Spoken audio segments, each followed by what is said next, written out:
Hello boys and girls, so today we are going to be working with warm and cool colors to create a landscape. I'm going to be working with this on paint. This can also be done with watercolor, color pencils, or even crayons. So I'm going to create a mini version of this just for the sake of time, but you would be working with a larger piece of paper. So the first thing I'm going to do is I'm going to split my paper in half, and what I want to do is I want to create a lake, and then some hills, and a tree. So I'm not too worried about this tree because I am gonna paint over it, and eventually I would go over it with black. I also want to create its reflection. Add another tree. So you can do as many trees as you want. You just want to be sure that whatever you draw, you want to draw its reflection as well. Okay, so in the middle, what I'm going to do is I'm going to very lightly draw a circle. So this will be white. On the top, I'm going to add warm colors so to make it look like a sunset. So I would have white in the middle, yellow, orange, reds, and even a little bit of red violet at the very top. At the bottom, I would do white, a light purple, blue, and then a dark purple. So go ahead and get started. So first thing I'm going to do, I'm not worried about not painting on top of the hill and the tree because I should still be able to see it. So I'm going to paint the middle white. I know the paper is white, but the white paint does stand out a little bit too.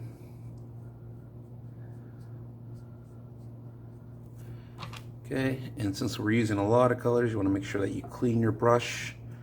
You don't want to accidentally mix colors you didn't plan on. So now I'm going to do yellow. And I'm actually going over the white a little bit.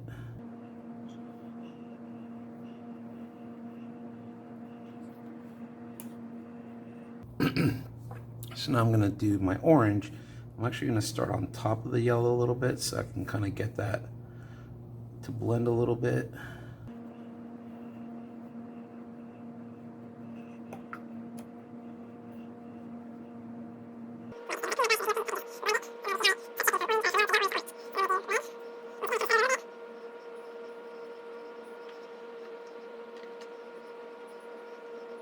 And once again, I wet my brush, dried it, and then I'm using it to blend the colors. Now, if you notice that it's too abrupt, you can always go back. So I'm going to go back with a little bit of orange, and that's going to help blend the colors a little better.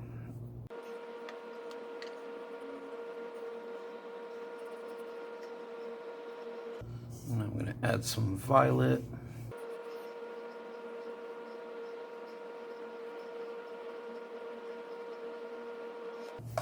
And I'm going to add a little bit of blue in the corners.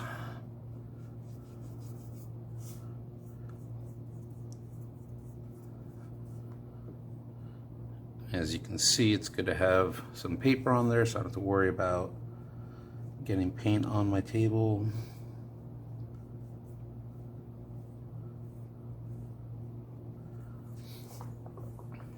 Okay, so now I'm going to switch over to the bottom, and I'm going to use cool colors. So I'm going to be using just blues and purples for this one.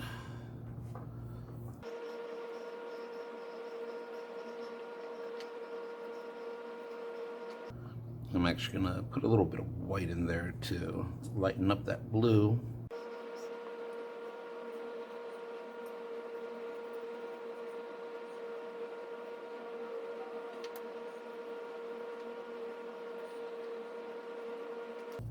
And I'm switching off to purple for the bottom. And while this dries, I'm actually going to add a little bit of white to the top, kind of make it seem like clouds maybe.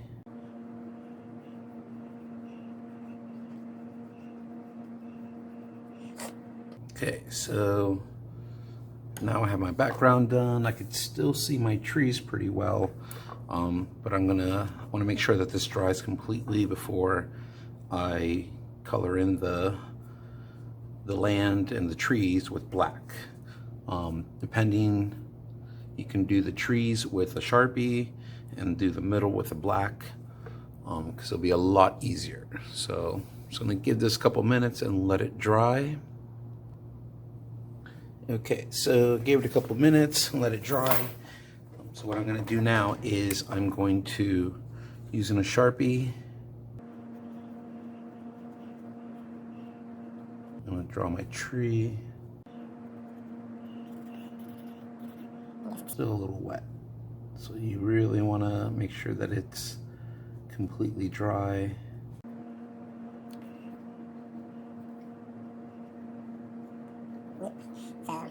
Yeah, I'm gonna just use paint, but it is a lot easier just to use a Sharpie, but you know, you want to make sure that it is completely dry, otherwise the Sharpie won't really work as well. If you do use a brush, you want to make sure that you're using the skinniest brush you can find.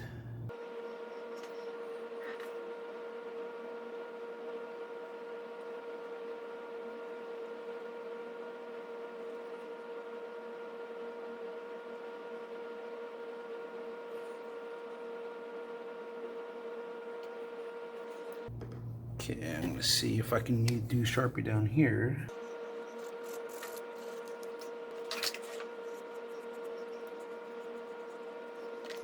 All right, and there you have it. So as I said earlier, you can add as many trees as you want. You can always add more to give it more of a wood scene, even have some in the front. But yeah, so here is our painting that uses warm and cool colors.